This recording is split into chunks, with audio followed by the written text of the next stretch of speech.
మరిన్ని పురాణ కథల కోసం మా ఛానల్ని సబ్స్క్రైబ్ చేసుకోండి. అలానే లైక్ చేయండి, షేర్ చేయండి. ఓం శ్రీ గురుభ్యో నమః. ఓం శ్రీ మాత్రే నమః. ఓం శ్రీ బాలా త్రిపుర సుందరీ దేవి అయి నమః. మాఘపురాణము 19వ అధ్యాయము. మునుల వాగ్వాదము. కృష్ణమద మహర్షి జహ్ను మునితో ఇట్లు పలికెను. ఓయి వినుము, గోమతి నదీ తీరమున పవిత్రమైన నైమిషారణ్యము కలదు. అచ్చట బహువిధములైన లతావృక్ష గుల్మములు ఎన్నియో ఉన్నాయి. అచ్చట ఉత్తములైన తపోధనులు ఎందరో నివసించుచూ ఉన్నారు. తమకు నచ్చిన తపాన్ని యాగమును చేసుకొంచున్నారు. జ్ఞానము, వైరాగ్యము, ఇంద్రియ నిగ్రహము కలిగి సర్వోత్తములైన వారిలో పరస్పరము నేనెక్కువ అనగా నేనెక్కువ అని వివాదములు కలిగిను. భృగు మహర్షి, నేను తపోనిష్ఠుడను, యోగీశ్వరుడును, నన్ను మించిన వారెవరున్నారు అన్నాడు.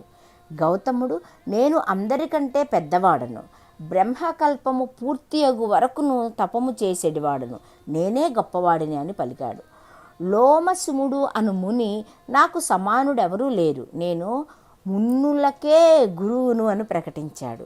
గార్గ్యుడు అను ముని సభలో నిలబడి, వేదశాస్త్రాలన్నీ నాకు వచ్చు, కావున నేనే ఉత్తముడును అన్నాడు. మాండవ్యుడు, నేను కర్మలను ఏమరకుండా యథాకాలముగా చేస్తాను, సత్కర్మలను ఆచరించుదును, అన్ని శాస్త్రములను చదివినవాడును, నాకంటే ఉత్తముడు ఎవరూ లేరని గర్జించాడు. శంతనుడని ముని, నేను యోగాభ్యాసము చేయువాడను, ఆత్మజ్ఞానిని, ఏకాగ్రత కలవాడను, నన్ను మించిన వాడెవడూ లేడని పలికాడు. పౌలస్త్యుడు అను ముని లేచి, నేను వేదములు శాస్త్రములు అన్నీ నేర్చినవాడను, పెద్దలు కూడా నన్నే గౌరవిస్తారు, కావున నేనే గొప్పవాడిని అన్నాడు.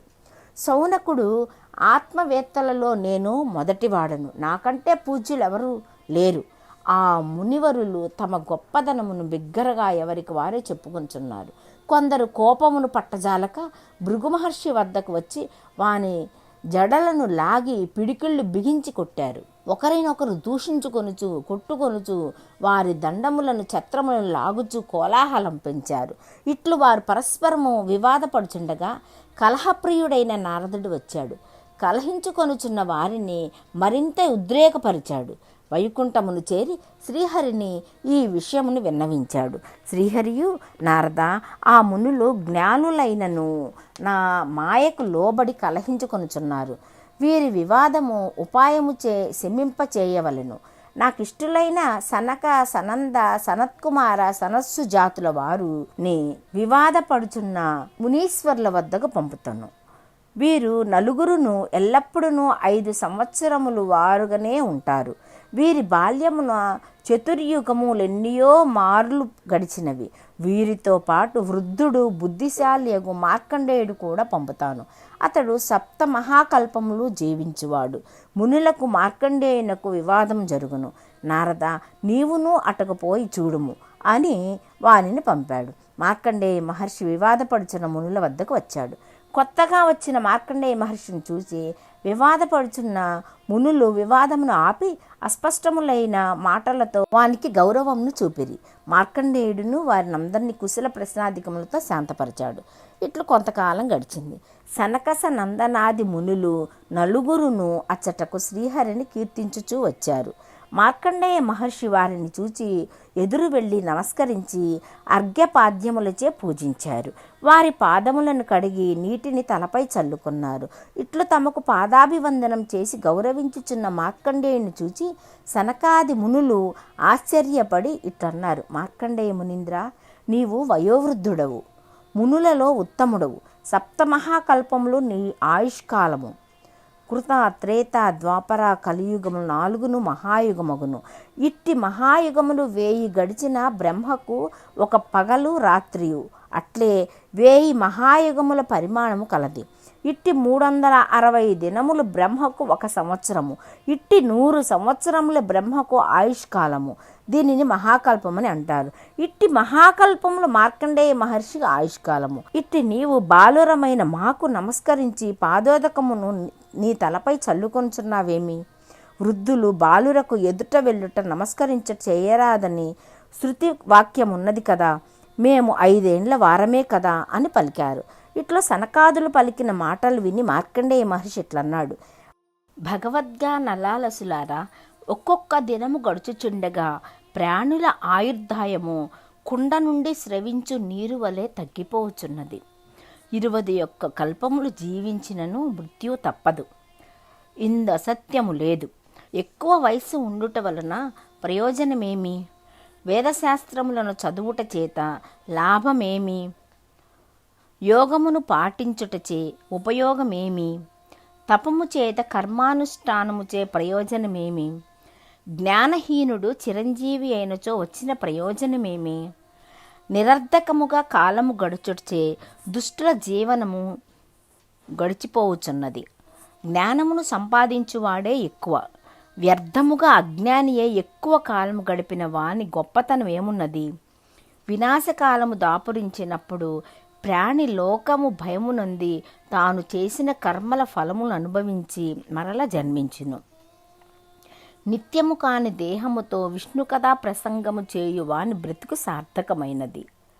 మహాత్ములైన సనక, సనంద, సనతుమార, సనస్సు జాతులారా, మీరు నిరంతరము విష్ణు కథా ప్రసంగమును చేయువారు. నిత్యము ఆయనను తలచి నమస్కరిస్తారు. శ్రీహరి ఎల్లప్పుడూ నీ హృదయ పద్మముల యందే ఉండును. మేము క్షణకాలమైనను విష్ణువును స్మరింపము, శ్రీహరి ప్రసంగములను కూడా చేయము. విష్ణు కథను విడువని వాడు ఎంత బాలుడైనను వృద్ధుడే. నిరంతరము హరికథా ప్రసంగము చేయు మీరు బాలురైనను వృద్ధులే. హరికథా ప్రసంగము లేని వారెంత వృద్ధులైనను బాలురే. కావున మాకంటే మీరే గొప్పవారని మార్కండేయ మహర్షి సమాధానం ఇచ్చాడు. మార్కండేయుని మాటలు విని సనకాది మహర్షులు శ్రీహరిని కీర్తింపసాగారు. వారి మాటలను వినుచున్న మునులు తమలో తాము ఎక్కువ తక్కువ అనుకొనుట మూర్ఖత్వమని గమనించి సిగ్గుపడ్డారు. వారందరూ మార్కండేయ మహర్షికిని సనకాది మునులకును పాదాభివందనం చేశారు. మేము మీ వలన విష్ణు కథా ప్రసంగపు విలువను తెలుసుకున్నాము. కావున విష్ణు భగవానుని మహిమను ఎరిగి శక్తి ఇవ్వండి అని ప్రార్థించారు. నారదులను శ్రీహరి యొద్దకేగి జరిగిన దాన్ని చెప్పారు. అప్పుడు శ్రీహరి వ్యాసరూపమున సూతునకు సర్వశ్రుతుల జ్ఞానమును బోధించెను. సూతుని వలన మునులు మొదలగు వారందరూ శృతుల సారమును ఎరిగారు. సౌనకుడు మొదలగు మునులను అహంకారము మొదలైన మనోవికారములను విడిచి ప్రశాంత చిత్తులై పరమేశ్వర జ్ఞానము, పరమేశ్వర చింతనము కలిగి ఉన్నారు. హారకేయూరాది భూషణులు తమ తమ విభిన్న రూపములనందినను కరిగిపోయి తుదకు తమ మూల ధాతువైన సువర్ణముగా అయినట్లుగా ప్రాణులను తమ తమ కర్మ విశేషమును అనుసరించి వివిధ రూపములను పొంది చివరకు పరమాత్మ భావననే చేరును. వేదాంగములను సర్వశాస్త్రములను అభ్యసించి పరమాత్మ మహత్యమును ఎరిగి పరమాత్మ చింతనము చేసి భగవత్ అనుగ్రహమునందుటయే జ్ఞానమునకు ఫలితము. మాఘమాసాది వ్రతములు భగవత్ చింతను నిరంతరముగా అలవాటు చేసి జీవులను తరింపచేయుము. జహ్నుమునీశ్వర, మాఘమాస వ్రతాచరణ భగవచ్చింతనమును జీవికి అలవాటు చేయుము. అట్టి చింతనము వలన ప్రాణి ఇహలోక సుఖములను, పరలోకమును, దుష్కర్మ క్షయమును, సత్కర్మాచరణ ఫలమును పొంది భవసాగరమును తరించును. మునుల అహంకారమును, మార్కండేయముని వినయ వివేకములను, సనక సనందనాదుల మహత్యమును పరిశీలించి ప్రాణి వినయమును, భగవచ్చింతనమును, జ్ఞాన ఫలములని ఎరిగి ఆచరించి భవసాగరమును దాటవలెనను సుమా అని గృత్స్నమద మహర్షి వివరించాడు. మాఘపురాణము 19వ అధ్యాయము సమాప్తము.